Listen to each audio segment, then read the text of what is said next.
Good morning. I'm Rachel Witt, Art Programming Coordinator at Westminster Village in West Lafayette, Indiana. It is Wednesday, May the 6th, says my computer, and it is National Nurses Day. We're here for Brain Boot Camp today, and you might be questioning, we did, those of you who tuned in last week, we did Teacher Appreciation last week, and we are doing nurses today, and they're both actually this week. I just couldn't bring myself to decide between one or the other, so I moved teachers to last week, and nurses are on this week. So with that said, I've got my coffee. We've got a great boot camp ahead. Let's get started.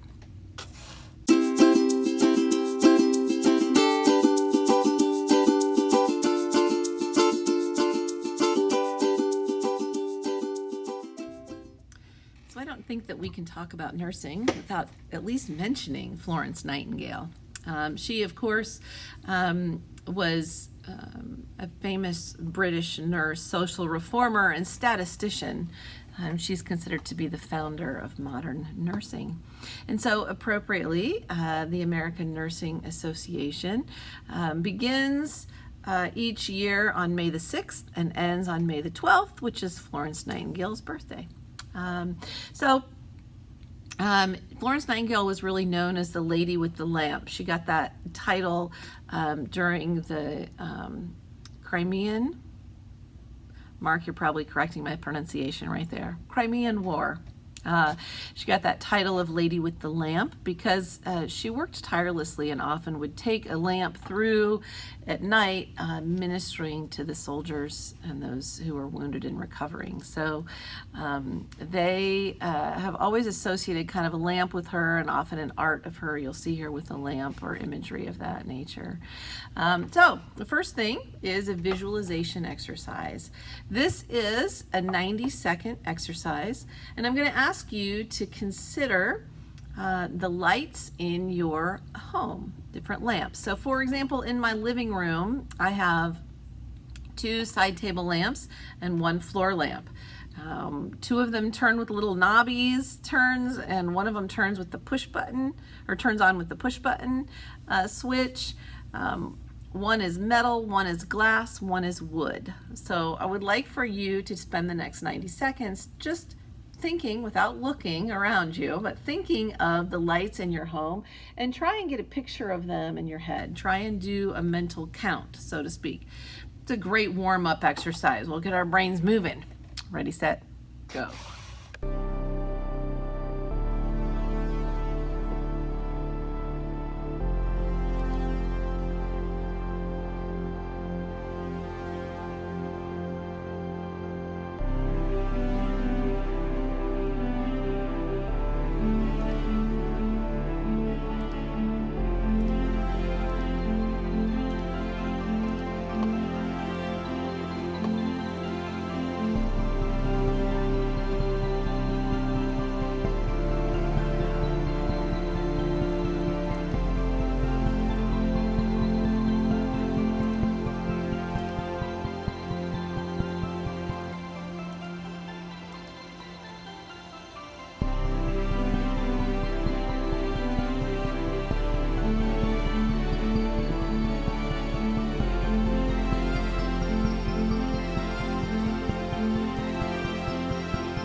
So how'd you do?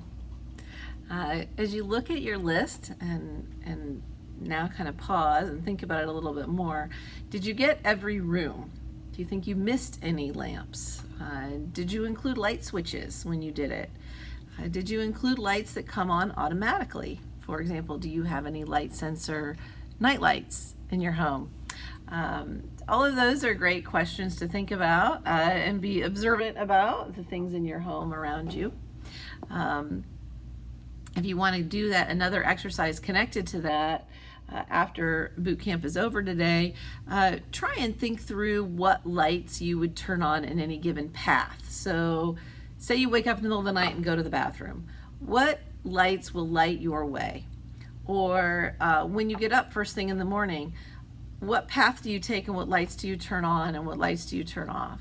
Or maybe attach it to a memory. For example, if not in this home, think about your old home. Try and go back a little bit farther and think about what the light and the configuration, what your pathway would look like in that scenario. Those are all great memory and visualization exercises you could do for homework. But we'll move on for now. Florence Nightingale was really known for her compassion, but she was also really known for kind of her practicality. So when she arrived to the hospital, she discovered, during the Crimean War, she discovered just filth, complete filth, stagnant water filth, excrement filth, filth on filth. And one of the things she did fairly early on was employ the use of soap and water. And men who were healing, that were the least invalid of those present, and she had them just scrub the place down, as there's no denying soap and water go together. So for this next exercise, I would like for you to look at these pairs. You've got, this is a quick one, we're just going to do about 45 seconds. Immediately look at the word and come up with the associated paired word. Ready, set, go.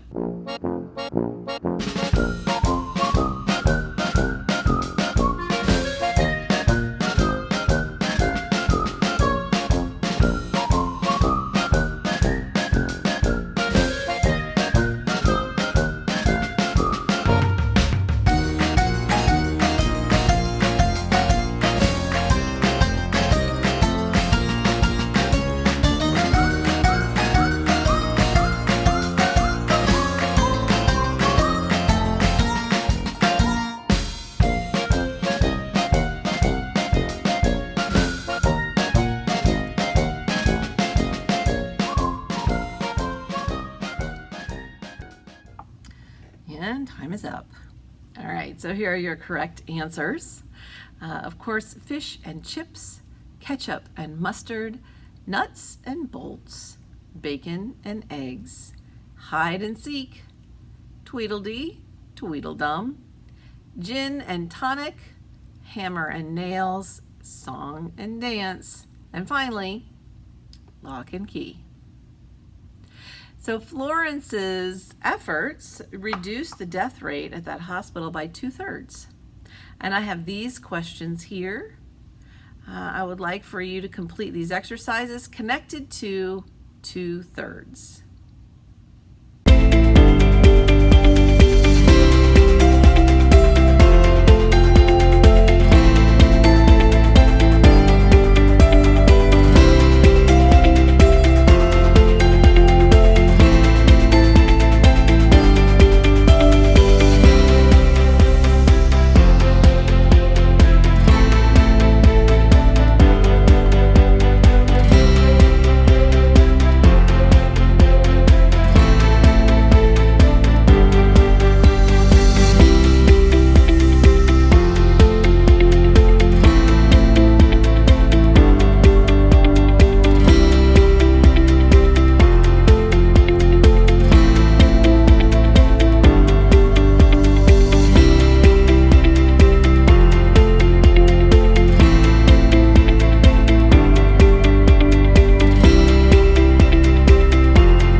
And time is up.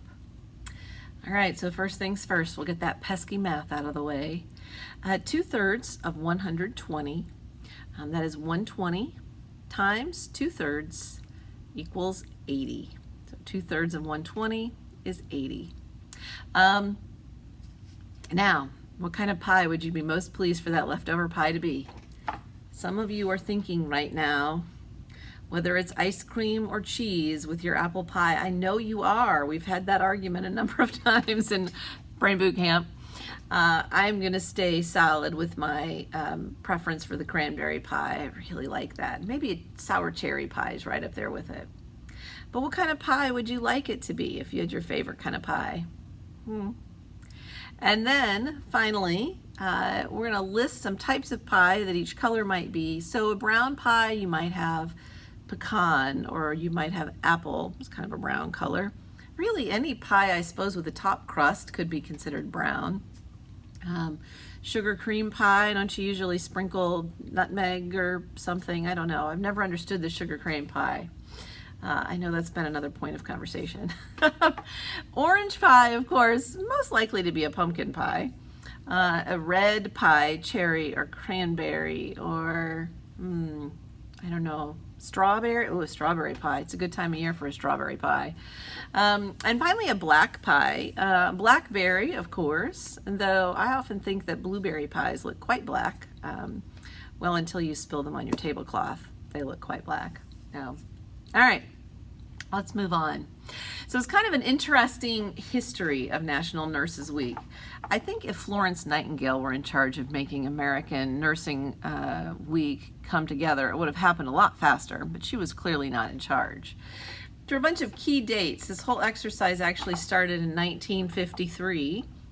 Dorothy Sutherland of the U.S. Department of Health, Education, and Welfare asked President Eisenhower to make a National Nurses Day. He didn't do it.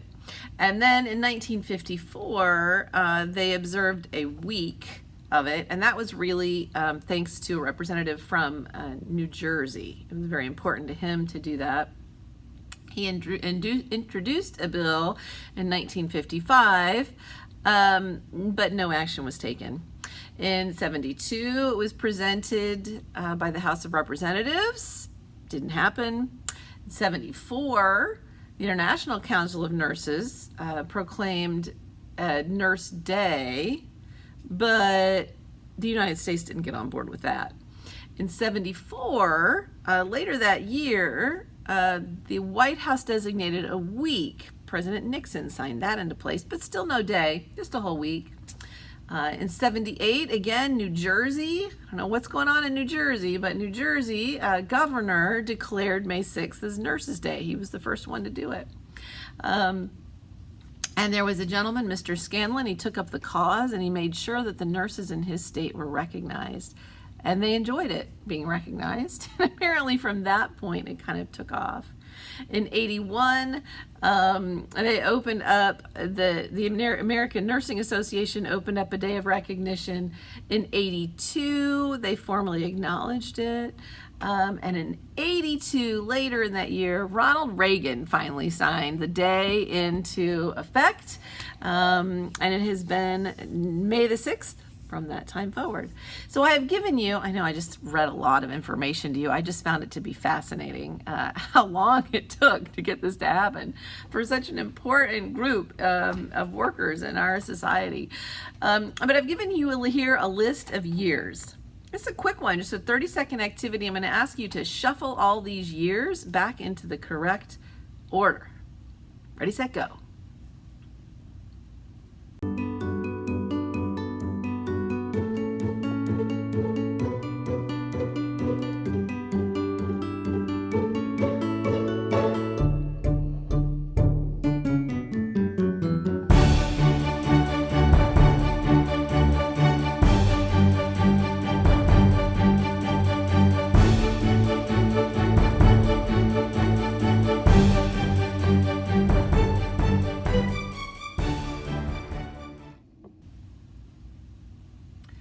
And here we go. We'll get those in correct order. It's 1953, 54, 72, 74, 78, 81, and 82. All right. So one other thing that people don't necessarily know about Florence Nightingale is that she really had kind of a crisis of conscience. Her family didn't really want her to be a nurse, and she kind of, tried to be respectful of that and appropriate, but she also really felt called to this service. And she also rejected marriage, which is kind of, against the normal during that time period. And she she went on a trip on her 30th birthday, the year of her 30th birthday, to Egypt, and had kind of this spiritual conversion, so to speak. She just had this change in her understanding that it was indeed her call to serve others in this way. And from that moment forward, she kind of launched full force into nursing, returning to London and working her way through a cholera epidemic, and then on to the Crimean War, and then on to, everything else you know about Florence Nightingale. So I love this quote from Florence Nightingale, really a woman of great faith. I think it's just a really great reminder for us, particularly right now with everything that everyone's going through, especially our nurses and medical community caregivers. And then what I'm going to do, I've got this list here of common nursing tools. This isn't nearly what a nurse touches in a day, mind you, but these are the ones we're all kind of familiar with the size of. So I'm giving you these lists, and I would like you to rank them from smallest to largest. You have 45 seconds.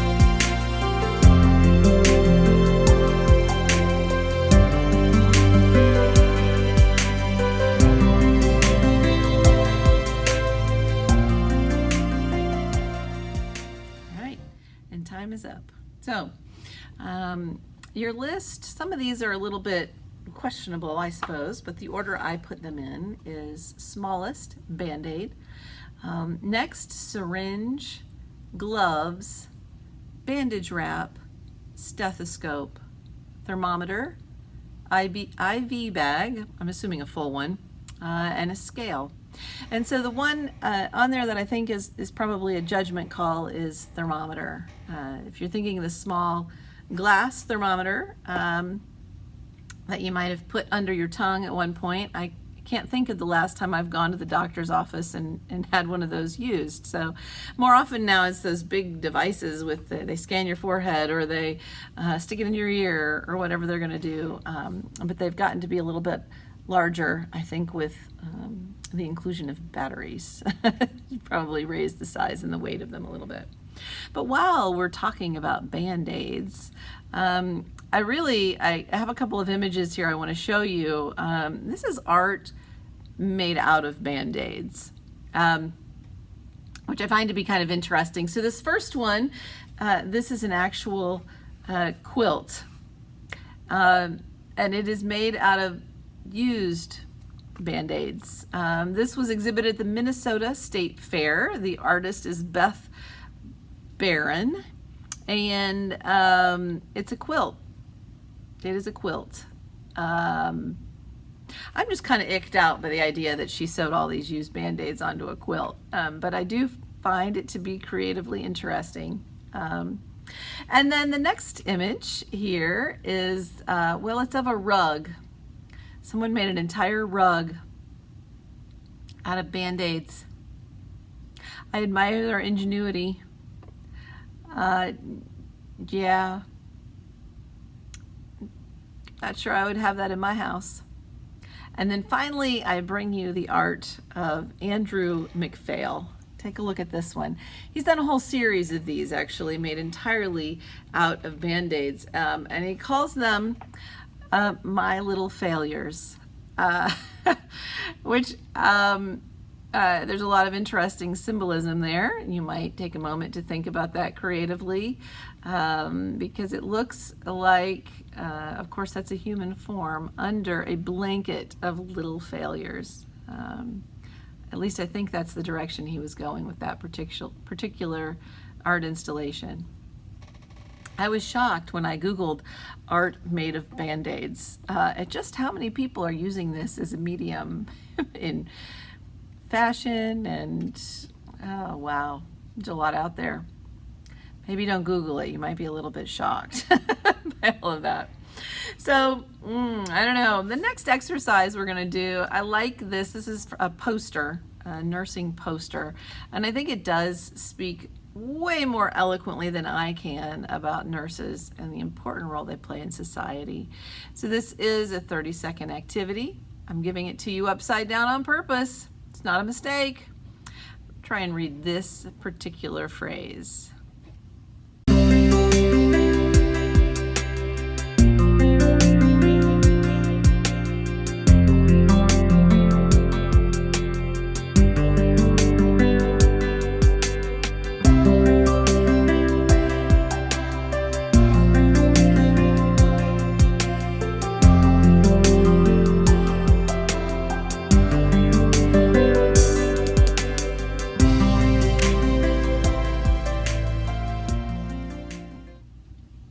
It's always good to have a moment to read upside down, right?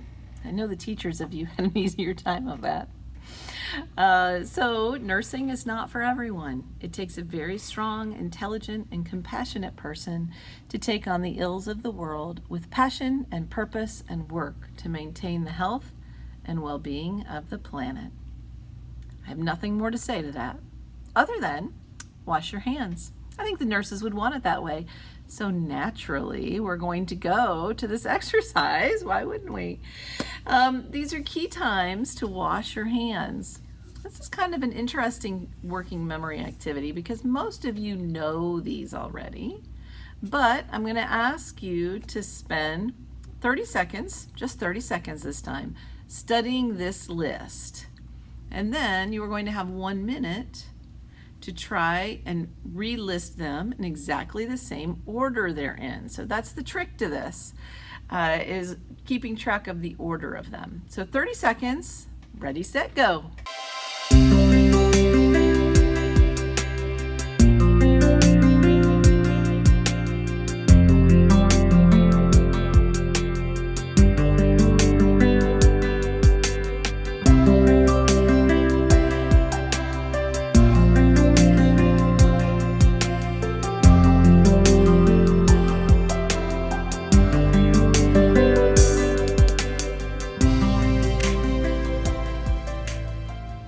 Alrighty, and now you've got 1 minute to try and list those again in the order they appeared.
Oh my goodness. How'd you do? Here's the list again, right there. So you can take a look at it and see how you did getting those back in order again. And finally, one last note with regard to hand washing.